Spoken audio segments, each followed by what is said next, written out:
بسم اللہ والصلاة والسلام علی رسول اللہ اما بعد۔ یہ صفحہ نمبر ہے 246، آیت نمبر ہے 74۔ اعوذ باللہ من الشیطان الرجیم، بسم اللہ الرحمن الرحیم۔ وَإِذْ قَالَ إِبْرَاهِيمُ لِأَبِيهِ آزَرَ أَتَتَّخِذُ أَصْنَامًا آلِهَةً إِنِّي أَرَاكَ وَقَوْمَكَ فِي ضَلَالٍ مُبِينٍ۔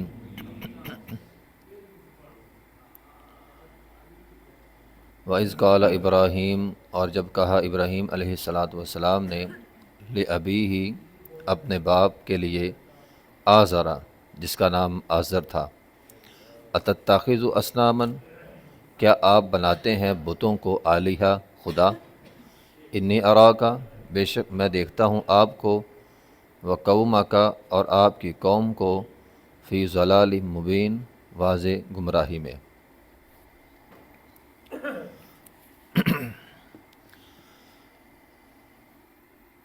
چونکہ پیچھے ہماری توحید کے حوالے سے اور شرک کے باطل ہونے کے حوالے سے بات چل رہی تھی، مشرکین مکہ خود کو ابراہیمی کہا کرتے تھے، تو اللہ رب العزت نے یہاں سیرت ابراہیم علیہ السلام کے چند پہلو جو ہیں وہ بیان کیے ہیں، اور فرمایا کہ وہ تو توحید کے سب سے بڑے داعی تھے ابراہیم علیہ السلام۔ آپ ان کی سیرت پڑھیں، ان کی سیرت کا بہت بڑا پہلو توحید کے اوپر ہے، شرک کے باطل ہونے کے اوپر ہے۔ وَإِذْ قَالَ ابراہیم جب کہا ابراہیم علیہ السلام نے، لِأَبِيهِ آزر اپنے باپ آزر سے۔ ابراہیم علیہ السلام کے والد کے متعلق، ان کے نام کے متعلق بڑا اختلاف ہے۔ بعض لوگ کہتے ہیں کہ اس کا نام آزر نہیں تھا، طارق تھا۔ اگر آپ دیگر آسمانی کتابیں جو اس وقت تو خیر بائبل ہے، خواہ قدیم ہو یا جدید ہو، اس کے اندر ابراہیم علیہ السلام کے والد کا نام طارق ہی لکھا ہوا ہے، اور جتنی بھی قدیم کتابیں ہیں ان کے اندر بھی ابراہیم علیہ السلام کے والد کا نام طارق لکھا ہے۔ بہرحال جب قرآن نے ان کے والد کا نام آزر کہا ہے، تو اس کے علاوہ تاریخی کتابیں ہوں یا بائبل ہو، قرآن کے مقابلے میں ان کی کوئی حیثیت نہیں ہے۔ تو قرآن نے آزر کہا ہے تو ان کے والد کا نام آزر ہی تھا۔ بعض کہتے ہیں ان کے والد کا نام طارق تھا، لیکن آزر ایک بت کا نام تھا، چونکہ وہ بت فروش تھے اور بت پرست تھے، تو اس بت کی طرف ان کی نسبت کی جاتی تھی اور ان کا نام آزر پڑ گیا۔ بعض کہتے ہیں ان کا والد فوت ہو گیا تھا بچپن ہی میں، اور ان کی پرورش جو ہے وہ چچا نے کی تھی، تو چچا والد کے قائم مقام ہوتا ہے، اس لیے چچا کا نام آزر تھا۔ تو یہ ساری باتیں بھی ایسے ہی ہے کہ قرآن جو ہوتا ہے نا، قرآن دیکھیں، قرآن کسی تکلف کے اندر نہیں پڑھتا۔ قرآن نے سیدھا باپ کہا ہے تو ان کا باپ آزر تھا بس، اور اس کا نام آزر تھا۔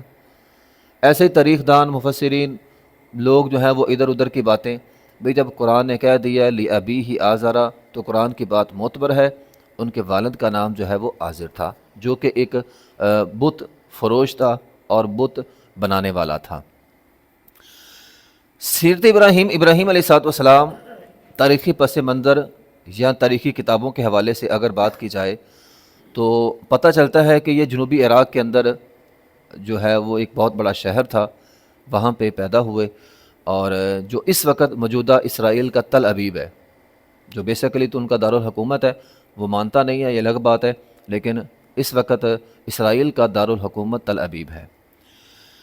اگر آپ آثار قدیمہ کی بات کریں تو ابراہیم علیہ السلام کی قوم کے کچھ باتیں پتہ چلتی ہیں کہ وہ قوم تو ایک بہت بڑی تھی، اور آج ہی کی طرح دنیا پرست تھی، دنیا کے لالچ، مال کی ہوس، سود خوری، اور اگر اخلاقیات کی بات کریں تو اخلاقیات میں گھرے ہوئے لوگ، عقائد کی بات کریں تو پرلے درجے کے گرے ہوئے لوگ. ایک تاریخ دان نے لکھا کہ 5000 خدا انہوں نے بنائے ہوئے تھے. 5000 خدا. اور نہ صرف بت بلکہ وہ تو ستاروں کے، چاند، سورج، ستارے اور دیگر چیزوں کی وہ عبادت جو ہے وہ کیا کرتے تھے. جس طرح آج بھی ہوتا ہے، بڑے بڑے مزاروں پہ سجدے، پھر جو ہے وہ عقیدت کے نام سے فنڈ، پھر جو ہے شباب کباب، پھر خواتین، پھر چڑھاوے.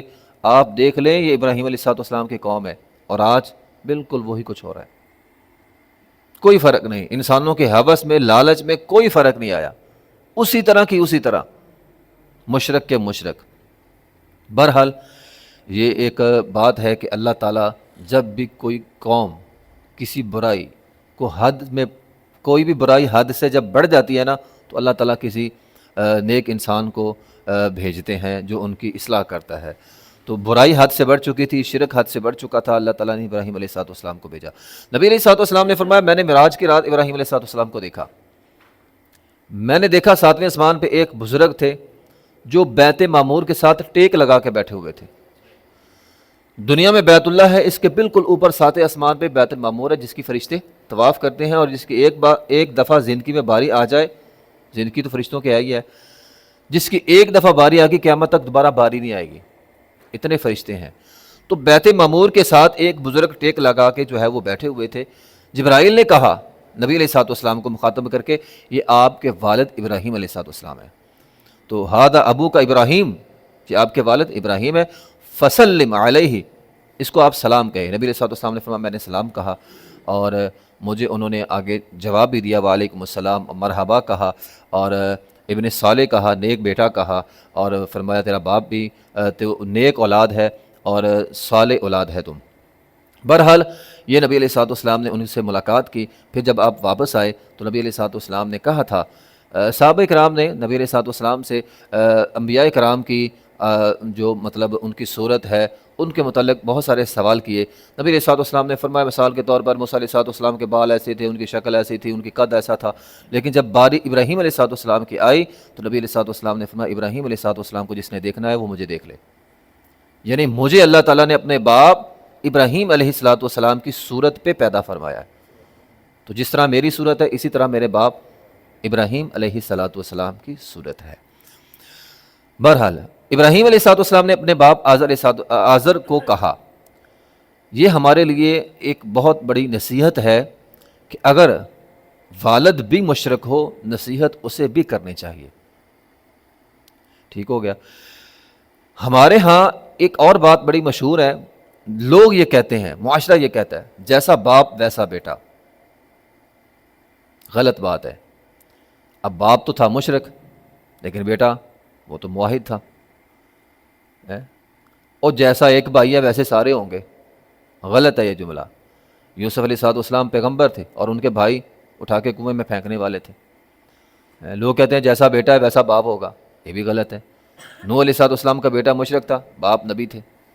تو ہر ایک بندے کا اپنا مزاج ہوتا ہے، ہر تمام بھائیوں میں سے ہر بھائی کا اپنا مزاج ہوتا ہے. کوئی توحید والا ہوتا ہے، کوئی مشرک ہوتا ہے.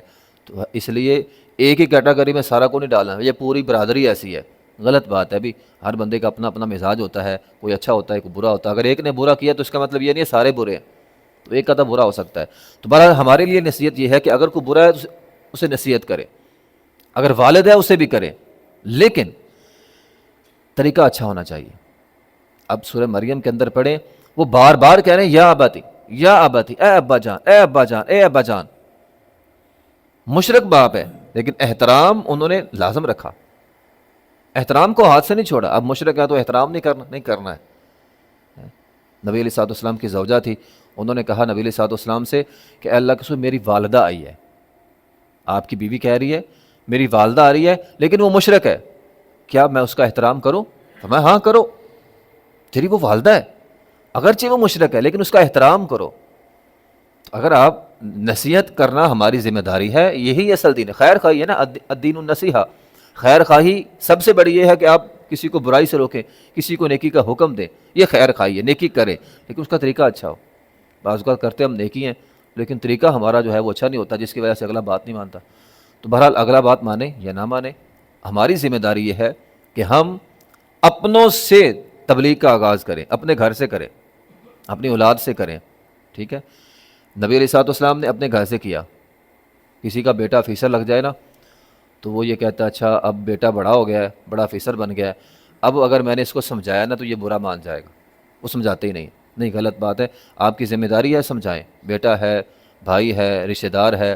نبی علیہ الصلوۃ والسلام نے گھر سے آغاز کیا تھا، اپنی بیوی سے کیا، ٹھیک ہے، خدیجہ رضی اللہ تعالیٰ عنہ، پھر اپنے دوست سے، ابوبکر رضی اللہ تعالیٰ نبی علیہ الصلوۃ والسلام کے دوست تھے، اپنے دوست سے آغاز کیا، پھر علی رضی اللہ تعالیٰ عنہ جو آپ کے گھر میں رہتے تھے، بچے سے آغاز کیا، تو اپنے گھر سے آغاز کیا، پھر اپنے قریبی رشتہ داروں سے، چچا سے، ٹھیک ہے، ابو جہل ہے وہ پہاڑ کی چوٹی پہ چڑھ کے، صفا کی چوٹی پہ چڑھ کے اپنے رشتہ داروں کو بلایا۔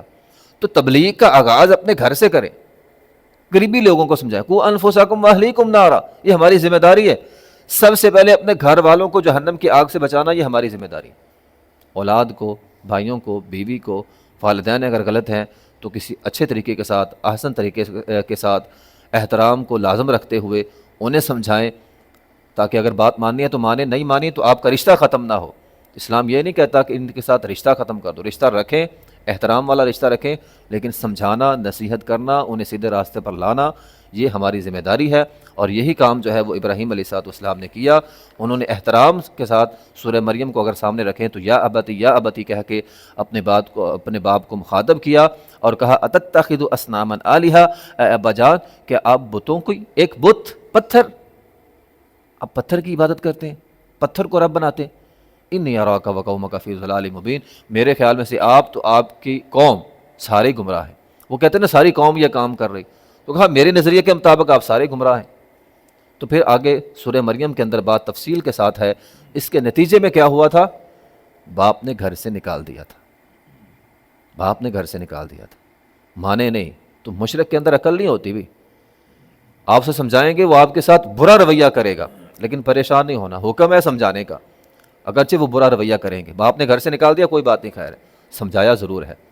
تو مشرک ہو یا کوئی بھی آدمی غلط کام کر رہا ہے، سمجھانا ہماری ذمہ داری ہے، اسے احسن انداز میں سمجھائیں۔ وآخر دعوانا الحمدللہ رب العالمین۔